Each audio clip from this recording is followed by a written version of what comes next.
Usually celebrate ಮಾಡ್ತಾರೆ, but specially ಈ ಸತಿ ದರ್ಶನ್ ಸೆಲೆಬ್ರಿಟೀಸ್ ಈ ಸಿನಿಮಾನ್ ಬೇರೆ ಲೆವೆಲ್ಗೆ ಎತ್ಕೊಂಡು ಹೋಗ್ತಾ ಇದ್ದಾರೆ. ತುಂಬಾ ಖುಷಿ ಆಗುತ್ತೆ ನೋಡ್ತಾ ಇದ್ರೆ. ನಾನು ಸೋಷಿಯಲ್ ಮೀಡಿಯಾ ಓಪನ್ ಮಾಡಿದಾಗೆಲ್ಲ ಬರೀ ಅದರದೇ ವಿಡಿಯೋಸ್ ನೋಡ್ತಾ ಇದ್ದೀನಿ. ಬೇರೆ ಏನು ನಡೀತಾ ಇಲ್ಲ ಪ್ರಪಂಚದಲ್ಲಿ ಅಂತ ಸ್ಟಾರ್ಟ್ ಆಗ್ಬಿಟ್ಟಿದೆ. ತುಂಬಾ ಚೆನ್ನಾಗಿದೆ ಅಂತ ಹೇಳಿದ್ರು. ತುಂಬಾ ಖುಷಿ ಪಡ್ತಾ ಇದಾರೆ, ಎಂಜಾಯ್ ಮಾಡ್ತಾರೆ. ಅವ್ರಿಗೆ 2 ಕ್ಯಾರೆಕ್ಟರ್ನು ಸಪರೇಷನ್ ತುಂಬಾ ಚೆನ್ನಾಗಿ ಆಕ್ಟ್ ಮಾಡಿದ್ದಾರೆ ದರ್ಶನ್ ಅಂತಿದ್ರು. ಅಂಡ್ ಕಾಮಿಡಿ ಎಂಜಾಯ್ ಮಾಡ್ತಾರೆ.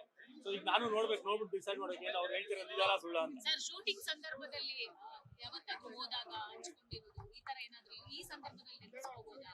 ಏನು ಶೂಟಿಂಗ್ ಸಂದರ್ಭದಲ್ಲಿ ನೀವು ದರ್ಶನ್ ಅವರು ಮಾತಾಡಿರೋದು ಆ ತರ ಯಾವತ್ತಾದ್ರೂ ಅಂದ್ರೆ ಇದು 3rd ಸಾಂಗ್ ರಿಲೀಸ್ ಆಯ್ತಲ್ಲ, ಅದ್ರ ಶೂಟಿಂಗ್ ಟೈಮಲ್ಲಿ ಒಂದಿನ ಹೋಗಿದ್ದೆ ನಾನು. ಆ ಸೆಟ್ ಎಲ್ಲ ನೋಡಿ ತುಂಬಾ ಖುಷಿ ಪಟ್ಟೆ. ಅಂಡ್ ದರ್ಶನ್ ಮ್ಯಾನರಿಸಮ್ ನೋಡಿ ತುಂಬಾ ಖುಷಿ ಆಗ್ತಾ ಇತ್ತು. ಅಂಡ್ ಎವ್ರಿ ಸಿನಿಮಾ ಬೇರೆ ಬೇರೆ ತರ ಕಾಣ್ತಾನೆ ದರ್ಶನ್.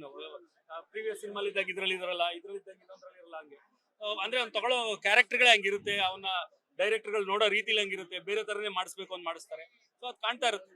ದಿನಕರ್ ಸರ್, ದರ್ಶನ್ ಸರ್ ಯಾವಾಗಲೂ ರೈತರ ಪರವಾಗಿ ಜಾಸ್ತಿ ಮೂವೀಸ್ ಮಾಡ್ತಾರೆ, ಇದ್ರಲ್ಲೂ ಕೂಡ ಮೆಸೇಜ್ ಇದೆಯಂತೆ. ಅದ್ರ ಜೊತೆಗೆ ರಾಜಕೀಯ ಕಿತ್ತಾಟದ ಬಗ್ಗೆ ಒಂದು ಒಳ್ಳೆ ಮೆಸೇಜ್ ಇದೆ ಅಂತ ಕೇಳ್ಕೊಂಡೆ. ಸೊ ಏನ್ ಮೆಸೇಜ್ ಇರ್ಬೋದು? ಬಿಕಾಸ್ ಇವಾಗ ನಿಮ್ಗೆ ಗೊತ್ತಿರ್ಬೋದು, ಸಿಎಂ ಕುರ್ಚಿ ಕಿತ್ತಾಟ ಅನ್ನೋದು ಹಾದಿ ಬೀದಿ ಜಗಳ ಆಗೋಗ್ಬಿಟ್ಟಿದೆ. ನಾನ್ ಸಿಎಂ ಅಂತ. ಸೊ ಏನ್ ಮೆಸೇಜ್ ಕೊಟ್ಟಿದ್ದಾರೆ ಸರ್ಕಾರಕ್ಕೆ ಅಂತ ಹೇಳ್ಬೋದು. ನಾನ್ ನೋಡೇ ಇಲ್ಲ ಸಿನಿಮಾನ, ಮೆಸೇಜ್ ಏನ್ ಕೊಡಿದೆ ಅಂತ ತಿಳಿಯಕ್ಕೆ. ಇವಾಗ ನೋಡಕ್ ಹೋಗ್ತಾ ಇದೀನಿ. ನೋಡಾದ್ಮೇಲೆ ಬನ್ನಿ ಅವಾಗ ಆನ್ಸರ್ ಮಾಡ್ತೀನಿ.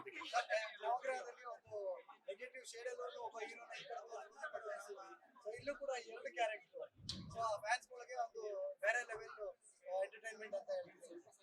ಅಂದ್ರೆ ಯೂಶುವಲಿ ಏನಾಗುತ್ತೆ, ಒಬ್ಬ ಆಕ್ಟರ್ಗೆ ಪಾಸಿಟಿವ್ ಕ್ಯಾರೆಕ್ಟರ್ ತುಂಬಾ ವೇರಿಯೇಷನ್ ತೋರ್ಸಕ್ಕಾಗಲ್ಲ, ನೆಗೆಟಿವ್ ಕ್ಯಾರೆಕ್ಟರ್ ತೋರ್ಸಕ್ ಇಷ್ಟ. ಅಂಡ್ ದರ್ಶನ್ ಅವ್ರು ತುಂಬಾ ಇಷ್ಟ ಇರೋದೇ ಅವ್ರಿಗೆ ನೆಗೆಟಿವ್ ಕ್ಯಾರೆಕ್ಟರ್ ಪ್ಲೇ ಮಾಡ್ಬೇಕಂತ. ನವಗ್ರಹ ಮಾಡಿದಾಗ್ಲೂ ಅಷ್ಟೇ. ಆಕ್ಚುಲಿ ನಾನು ದರ್ಶನ್ಗೆ ಜಗ್ಗು ಕ್ಯಾರೆಕ್ಟರ್ ಪ್ಲಾನ್ ಮಾಡಿರ್ಲಿಲ್ಲ, ಪೊಲೀಸ್ ಆಫೀಸರ್ ಕ್ಯಾರೆಕ್ಟರ್ ಪ್ಲಾನ್ ಮಾಡಿದೆ. ಬಟ್ ಕತೆ ಕೇಳದ್ಮೇಲಿಂದ ಅಂಡ್ ವಿನೋದ್ ಪ್ರಭಾಕರ್ನ ಆಕ್ಚುಲಿ ಜಗ್ಗು ಕ್ಯಾರೆಕ್ಟರ್ ಅನ್ಕೊಂಡಿದ್ದು. ಬಟ್ ಕತೆ ಕೇಳದ್ಮೇಲೆ ವಿನೋದ್ ಪ್ರಭಾಕರ್ಗೆ ಭಯ ಆಗೋಯ್ತು, ನೆಗೆಟಿವ್ ಅಂತ ಹೇಳಿದ್ರು. ಬಟ್ ಅಲ್ಲೇ ದರ್ಶನ್ ಕೂತು ನಾನ್ ಮಾಡ್ತೀನಿ ಅಂತ ಹಂಗೆ ಆ ಸಿನಿಮಾಲ್ ಮಾಡಿದ್ದು. ಅಂಡ್ ಗೊತ್ತಿತ್ತು ಅವ್ನ ಅಲ್ಲ ಕ್ಯಾರಿ ಎಲ್ಲ ತುಂಬಾ ಚೆನ್ನಾಗಿ ಆಕ್ಟ್ ಮಾಡ್ತಾನೆ ಅನ್ನೋದು ಗೊತ್ತಿತ್ತು. ಅವ್ನ ಲೈಫ್ನೇ ಡೆಡಿಕೇಟ್ ಮಾಡಿರೋದು ಆಕ್ಟಿಂಗ್ಗೆ.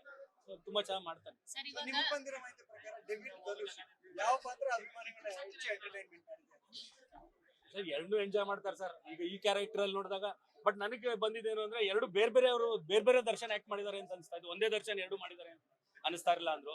ಸೊ ಅದನ್ನ ನಾನು ನೋಡ್ಬೇಕು, ನಾನು ತುಂಬಾ ಎಕ್ಸೈಟ್ ಆಗಿದ್ದೀನಿ ಅದನ್ನ ಹೆಂಗ್ ಪರ್ಫಾರ್ಮ್ ಮಾಡಿದ್ದಾರೆ ನೋಡೋಕ್ಕೋಸ್ಕರ. ಸರ್ ಸಾರಥಿ ಸಂದರ್ಭದಲ್ಲಿ ಇದೇ ಸಿಚುವೇಶನ್ ಅನ್ನು ನೀವು ಎದುರಿಸಿದ್ರಿ, ಈಗ ಮತ್ತೆ ಅಂತ ಒಂದು ಪರಿಸ್ಥಿತಿಯನ್ನು ಎದುರಿಸ್ತಿದ್ದೀರಾ. ಸೊ ನಿಮಗೆ ಈ ಒಂದು ಫೀಲ್ ಸರ್ ಹೆಂಗ್ ಕೊಡುತ್ತೆ? ಇದ್ದಿದ್ರೆ ಅವ್ರು ಏನಾದ್ರು ನಿಮ್ಮ ಹತ್ರ ಶೇರ್ ಮಾಡ್ಕೋತಾ ಇದ್ರು, ಬಟ್ ಈ ಸಿಚುವೇಶನ್ ಅನ್ನ ಯಾವ ತರ ಹ್ಯಾಂಡಲ್ ಮಾಡ್ತಾ ಇದ್ದಾರೆ? ಹೆಂಗೆ ಅಂದ್ರೆ ಈಗ ಫಸ್ಟ್ ಟೈಮ್ ಆತರ ಆದಾಗ ತುಂಬಾ ಭಯ ಇರುತ್ತೆ ಏನಾಗುತ್ತೆ ಅಂತ. ಸೊ ಅದ್ರಲ್ಲಿ ಪ್ರೂವ್ ಮಾಡ್ಬಿಟ್ರು ಅವ್ರ ದರ್ಶನ್ ಸೆಲೆಬ್ರಿಟೀಸ್ ನಾವ್ ಹೆಂಗಿದೀವಿ ನಿಮ್ ಜೊತೆಲಿ ಅಂತ. ಸೊ ಅಷ್ಟೇನ್ ಭಯ ಆಗಲ್ಲ, ಈಗ ರೂಢಿ ಆಗೋಗಿದೆ. ಸೊ ಫ್ಯಾನ್ಸ್ ಗಳನ್ನೆಲ್ಲ ಭೇಟಿ ಮಾಡಿ ಅವರ ಅನುಪಸ್ಥಿತಿಯಲ್ಲಿ ಪ್ರಮೋಷನ್ ನಿಮ್ಗೆ ಎಷ್ಟು ಚಾಲೆಂಜಿಂಗ್ ಆಗಿದೆ? ಅದೇ ನೋಡಿ ಯೂನಿಕ್. ಯೂಶುವಲಿ ನಾವು ಸಾರಥಿಲಿ ನಾವೇ ನಿಂತಿದ್ವಿ ಪ್ರಮೋಷನ್ ಮಾಡಕ್ಕೆ.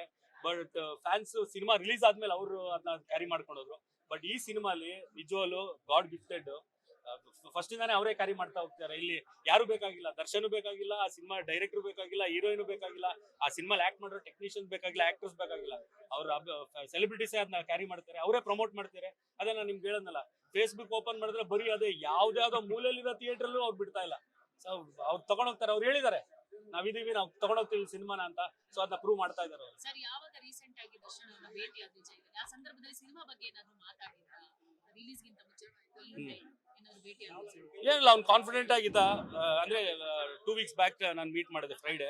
ಅವಾಗ ಅವ್ನು ತುಂಬಾ ಕಾನ್ಫಿಡೆಂಟ್ ಆಗಿದ್ದ. ಇಲ್ಲ ಬಿಡು, ನನ್ನ ಸೆಲೆಬ್ರಿಟೀಸ್ ಇರ್ತಾರೆ ನೋಡ್ಕೋತಾರೆ ಅಂತ ಆ ಕಾನ್ಫಿಡೆನ್ಸ್ ಅಲ್ಲಿ ಇದ್ದಾನೆ.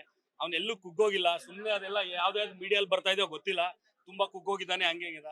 ಅವ್ನು ತುಂಬಾ ಕಾನ್ಫಿಡೆಂಟ್ ಪರ್ಸನ್, ಅವ್ನು ತುಂಬಾ ಕಾನ್ಫಿಡೆಂಟ್ ಆಗಿದ್ದಾನೆ. ಏನ್ ಕಾನ್ಫಿಡೆನ್ಸ್ ಅಂದ್ರೆ ಅವ್ನು ಸೆಲೆಬ್ರಿಟೀಸ್ ಇದಾರೆ ಅವನಿಂದ, ದೊಡ್ಡ ದಂಡೆ ಇದೆ ಅಲ್ಲಿ. ಬೇರೆ ಬೇರೆ ದೇಶಗಳು ಸ್ಕ್ರೀನ್ಗಳಲ್ಲಿ ಗೊತ್ತಿಲ್ಲ ನಂಗೆ. ನೀವು ಹೇಳಿದ್ಮೇಲೆ ನಂಗೆ ಗೊತ್ತಾಗ್ತಿಲ್ಲ. ಪ್ರಕಾಶ್ ಅವ್ರ ಹತ್ರ ಇದ್ರ ಬಗ್ಗೆ ನಾನು ಮಾತಾಡಿಲ್ಲ. ಇವತ್ತು ಈವ್ನಿಂಗ್ ಸಿಗ್ತಾ ಇದಾರೆ, ಅವಾಗೆಲ್ಲ ಫುಲ್ ಡೀಟೇಲ್ ತಿಳ್ಕೊತೀನಿ. ಆಮೇಲಿಂದ ಬೇಕಾದ್ರೆ ಅದ್ರ ಬಗ್ಗೆ ಆನ್ಸರ್ ಮಾಡ್ಬೋದು. ದರ್ಶನ್ ಅವ್ರ ಪರವಾಗಿ ಡೆವಿಲ್ ಸಿನಿಮಾನ ನೋಡ್ತಿರುವಂತವರ ಅಭಿಮಾನಿಗಳಿಗೆ ಏನಿಲ್ಲ, ಈಗ 2 ಕೈ ನೆತ್ತಿ ಕೈ ಮುಗಿಬೇಕು ಅಷ್ಟೇ ಅವ್ರು ಮಾಡ್ತಿರೋ ಸಪೋರ್ಟ್ಗೆ.